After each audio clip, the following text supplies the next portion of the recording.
People who got stood up. Why did your date leave? I was on a first date with this girl I met online, and everything was great until I told her about my job. I was a server at a small cafe, and when she found out, her entire vibe shifted. She kind of rolled her eyes and sarcastically said, "Oh, so you're not really ambitious." I laughed it off, thinking she was joking. But then not even a minute later, she started scrolling on her phone. A few minutes later, she said she had to use the restroom and never came back.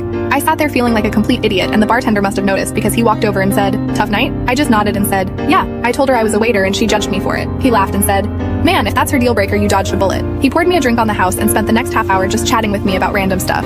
It wasn't a pity. It was just a normal conversation with a friend. By the time I left, I felt way better. The bartender gave me a fist bump and said, "You'll find someone who cares about you, not your job." A few weeks later, I went back to that bar, and guess who I saw? The girl.